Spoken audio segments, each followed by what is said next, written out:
Hi friends, this is Suzanne Ricketts with She Is Ministries, and I wanted to come to you today with a word of encouragement. As I was reading in scripture this morning, and you have to forgive my throat, I have some drainage right now, and so I'm dealing with possibly my voice kind of goes in and out. But I was reading this morning in Exodus chapter 14, and I want to share a verse with you because I think a lot of people right now are in this place as I was really praying it out. And I think sometimes we kind of overlook this. So I'm in chapter 14 of Exodus, verse 3. Let me read this verse to you. It says, "For Pharaoh will say of the children of Israel, they are entangled in the land. The wilderness has shut them in." And so what is happening in this place in Scripture to set up the story is that, as we know, Moses has led the Israelites out of Egypt. And what they have done is they have gone into the wilderness and they are in between some places. So the Lord has them traveling. Now the Lord has done this. The Lord has them traveling in between a couple of places, kind of going back and forth and looking like they're confused. Now, of course, the Israelites don't know what they're doing, but they're following Moses, and Moses is following God's lead, and God is having them do this. Now, this whole time that they're doing this, that the Israelites are kind of wandering, kind of vacillating back and forth, Pharaoh can see, like his watchtowers, they can see the Israelites. They can see they're not out of Pharaoh's eyesight, is what I want you to get. They're not out of the enemy's eyesight. He can see. And so what it appears to the enemy, what it appears to Pharaoh, is just what you just heard, is that they're entangled, right? They're entangled. They're bewildered, is another word for it in Hebrew. They're bewildered. They're confused. They're shut up in this land. The wilderness has shut them in. It has imprisoned them. It has encamped around them. It has surrounded them.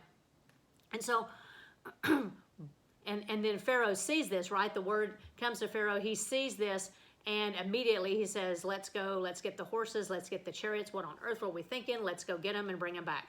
And so I just want to bring this word to you today because so often I think we miss that, right? I think we miss that God is in every single detail. And if you're in a place right now, this is really what this is about. If you're in a place right now where you're not sure of a situation, maybe you're confused, maybe you feel like you're vacillating, you're going back and forth between some things, you're not completely sure, like the Israelites were. They were following Moses. They're not completely sure of what's going on. They're just kind of going back and forth. But they're trusting that Moses has them, right?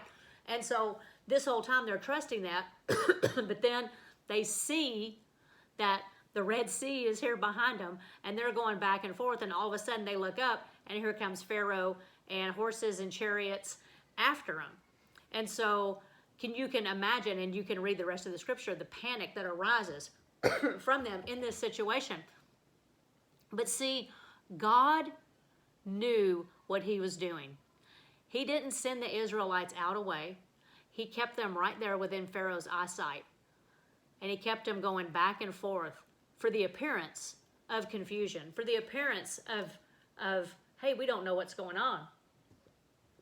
And so Pharaoh's heart is hardened and he decides to strike. They look confused. They look surrounded. They look trapped. But God, right? But God, their backs are up against the wall. The backs are up against the Red Sea, and God shows up and makes a way through. And so, friends, I want to bring this word to you today because you might be in that place. You might be in that place where you feel like everything has encamped around you, has surrounded you. You feel lost, you feel confused, you feel unsure of what's going on, and you look up, and all you see is this mass of I don't know, whatever is coming against you, coming at your face. And you're thinking, I have no way out. What am I going to do? And panic and fear strike and all these things. But the truth is, but God. The truth is, God is always there. And don't miss the fact that God had ordained and seen every part of this and set it up. Because what happens is one of the greatest miracles in the Word. that the Red Sea is parted and they walked through, not just walked through with these walls up, but they walked through on dry ground. And then as Pharaoh's armies come, everything engulfs them. And so don't miss that. Don't miss that God can set up a miracle with some mess, right? We look at our mess and we say, oh, there's no way.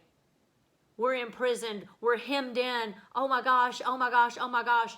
And God says, I can use all of this. Like, your eyes are here instead of here. And I can use every bit of this for my glory. And he does.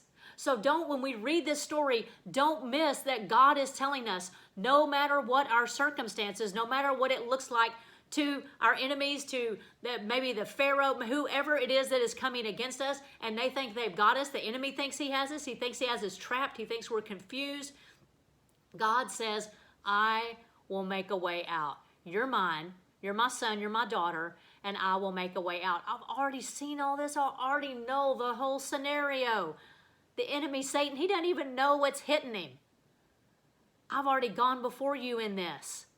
So friends, I want to encourage you today, if you're in that place, trust in him. Trust in him. Know that he sees the whole picture and that we've got to get our eyes off of this horizontal and we've got to get our eyes up to the vertical and to trust him and to know that he holds all things. And that includes us in his righteous right hand. So I hope you have a blessed day.